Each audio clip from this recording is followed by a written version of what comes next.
राधा वल्लभ श्री हरिवंश। महाराज जी, आपके चरणों में कोटि कोटि प्रणाम। महाराज जी, जब भी मैं पढ़ने की कोशिश करता हूँ तो मेरा मन एकाग्रचित नहीं हो पाता, मन में कुछ और चलता रहता है, पढ़ाई में मन ही नहीं लगता। मेहनत करने के बाद भी सफलता नहीं मिल रही। महाराज जी, कृपा मार्गदर्शन करें। उद्देश्य ठीक हो जाएगा तो मन लग जाएगा। उद्देश्य हमारा गलत है, अभी पढ़ाई उद्देश्य नहीं है। अगर ठीक से उद्देश्य बन जाए पढ़ाई का तो कैसी बात करते हो। उद्देश्य में बहुत बड़ी ताकत होती है। हर कष्ट सहते हुए अपने उद्देश्य की पूर्ति में कदम नहीं लड़खड़ाते, जिसका उद्देश्य बन जाता है। उद्देश्य बन जाए तो ब्रह्मचारी हो, उद्देश्य ठीक हो, एक बार पढ़ लोगे, 1000 वर्ष अगर जीवित रह कभी भी पूछ लो बात आ जाएगी उसके दिमाग में। अब नाना प्रकार की क्रियाओं से ब्रह्मचर्य का नाश करे, अपने उद्देश्य का नाश करे, तो फिर यही बातें होती जो आप कह रहे हो। कक्षा 9 पढ़े, व्याकरण नहीं पढ़े, शास्त्री नहीं पढ़े, कहीं दूसरी जगह ऐसे नहीं गए कि बैठ के सत्संग सुन के और सीख के बोल रहे हैं, तो भगवद आश्रित हो जाओ सब। अब आप खुद समझ ना हमारी बात को, आप खुद अपना नाश कर रहे हैं। ब्रह्मचर्य का नाश वीर का नाश, जीवन का नाश है। ब्रह्मचर्य अगर सही है, आपने किसी तरह इधर उधर, तो ये प्रश्न ही नहीं रहेगा। जिधर दृष्टि डालोगे उधर जय होती चली जाएगी। आजकल के बच्चे नौजवान इसको मनोरंजन समझते हैं और उनको सलाह भी ऐसी मिलती है कि हम जैसे बोल रहे हैं ब्रह्मचर्य के लिए, तो डॉक्टर और आपको जो इधर सांसारिक प्रोत्साहन देने वाले हैं वो आपको सलाह देंगे। हमें तो अंग्रेजी का शब्द नहीं याद है, फ्रस्ट्रेशन। हाँ, यही जो स्टेशन कह रहे हैं गाड़ी स्टेशन से अलग कर दो तो बोले तुम बहुत शांत हो जाओगे और फिर अपने काम में। देखो कैसा उपदेश दिया जा रहा है कि वो, तो ये जो कमियां है ना, ये कोई भूत नहीं है जैसे लोग कहते हैं ना, पता नहीं कौन, ऐसा कुछ नहीं, गंदी आदतें हैं, इन पर संयम लाओ। आप समझ रहे, स्वीकार करते हो हमारी बात कि इसमें आपको संशय है?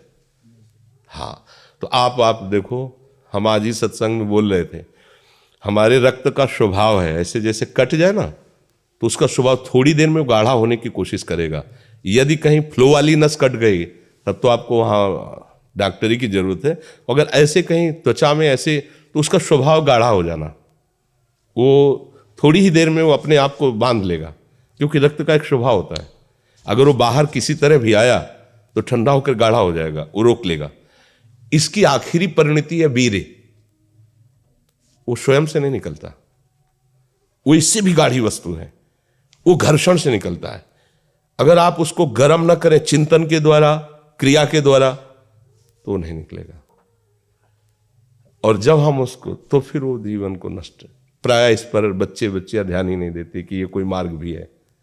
और परिणाम क्या होता है कि फिर वो संसार में, जिसे डिप्रेशन कहते हैं, मानसिक रोग से ग्रसित हो जाते हैं, क्योंकि इसका परिणाम यही है। या तो आपको प्रमाद और आलस्य युक्त होकर समाज से अलग पड़ा रहना पड़ेगा, और या फिर आखिरी कि आत्महत्या कर लें, ऐसी सलाह आपका मन देगा, ऐसी स्थिति में पहुंचा देगा। इसलिए हमें लगता है जब तक ब्याह न हो तब तक ब्रह्मचर्य से रहो, ब्याह भी हो जाए तो संयम से रहे। ये जीवनी शक्ति है, ये किसी के साथ खिलवाड़ नहीं करना चाहिए। पढ़ाई लिखाई वो कैसे तुम्हें बताए, अभी आप छेड़ना मत। जैसे लोग कहते ना, मैं बहुत परेशान हूं, कुछ करता नहीं हूं, ऐसा हो जाता है वैसा हो जाता है, तो आपको हम बता रहे रक्त का स्वभाव है जैसे, तो इसकी आखिरी परिणति है वो वीर। उसका स्वभाव नहीं है बहना, उसका स्वभाव ऐसा है, उसको जब तक ताप नहीं लगेगा तब तक वो बाहर नहीं हो सकता। आपने गलत अभ्यास किया, माना 2-4 महीने 5 महीने वो अपने अभ्यासवश पतित होगा, लेकिन आप छोड़िए, उसका चिंतन छोड़िए, उसकी क्रिया छोड़िए, अपने आप वैसे हो जाएगा। जैसे रक्त है, आप 1 महीने में देना शुरू करो, जो देने का नियत कितना, 100-200 ग्राम 500 ग्राम जो भी दिए, 300 जो भी आप दीजिए, हर महीने तैयार हो जाएगा। और आप ना दीजिए तो आपके शरीर को अभ्यास हो जाएगा, आप दीजिए तो शरीर को अभ्यास हो जाएगा। वो शरीर, अगर आप रोज 300 तो फिर क्या होगा? आप मर जाओगे। समझ रहे हो ना? ऐसे शरीर की क्षमता, जैसे डॉक्टर जन के देखते हैं तुम्हारी क्षमता नहीं खून देने की, चलिए, क्योंकि अगर निकाल लोगे क्षमता नहीं तो उसकी हानि हो जाएगी। हाँ तुम्हारी क्षमता है, तुम्हारे अंग ठीक है, तुम स्वस्थ हो, महीने में ऐसा या जो समय अवधि सोचो, रक्त की आखिरी परिणति वो है वीर्य, और आप क्या कर रहे हैं? रोज कई कई बार। आपका परिणाम क्या होगा? अगर रोज वो खून निकाला जाए तो आदमी की हालत क्या हो जाएगी? खून की आखिरी परिणति है। अन्न रस जो हमने पाया उसकी परिणति धीरे धीरे परिवर्तित होते हुए मांस, मज्जा, रक्त, इनके वो आखिरी सप्तम धातु है वीर्य, और उसके साथ ऐसा खिलवाड़, कैसा जीवन होगा आपका? तो इस पर कोई विचार ही नहीं करता, समझता है ये तो केवल बाबा जियों का विषय। नहीं, आप मनुष्य शरीरधारी हो, आपको भी संयम से चलना है, और जब तक ज्ञान हो तब तक तो संयम से ही चलना चाहिए। बच्चे बच्चियों को तो गृहस्थी में अच्छे गृहस्थ बनेंगे जाकर, फिर उनकी हानि नहीं हो पाएगी उतनी। अब पहले से ही तो फिर अब वो पढ़ाई में मन कैसे लगे जब आपके पास पढ़ाई वाली सामग्री ही नहीं रह गई है? पहले क्या होता था, जैसे गुरुकुलों में स्मृति आपकी कमजोर हो रही है तो मेधा शक्ति बलवान करने के लिए ब्राह्मी उसको पिलाई जाती थी। ब्राह्मी है ये चीजें, क्यों? क्योंकि उनमें इतनी शीतलता, उनमें पौष्टिकता है कि वो वीर्य का वर्धन करके वीर्य को रोकेंगी। खास बात उसमें होती थी।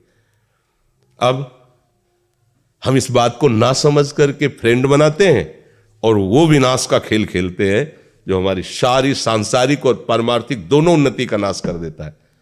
अब उस प्रश्न का क्या होता है? अब उसके लिए क्या सलाह? आप सही ढंग से रहो, अच्छा खाओ पियो, थोड़ा व्यायाम करो, सबके प्रति पवित्र भाव, अभी आप आनंद में आने लगोगे। और जैसी आदतें आजकल हो रही, आनंद वाली तो है नहीं, ये तो पतन वाली ही है। 4 दोस्त मिलते हैं, मदिरा पान करते हैं, गांजा और तो और क्या ड्रग्स फ्रग्स। आप बताओ क्या होगा? आप इतना विष डाल रहे हो अपने अंदर, इसलिए विषैली चीजें डाल रहे हो, ऐसी गंदी आदतें डाल, आपका जीवन क्या होगा? कैसा खिलवाड़ किया जा रहा है मनुष्य शरीर से, जबकि ये देव दुर्लभ देही है भगवत प्राप्ति, इसके साथ कैसा?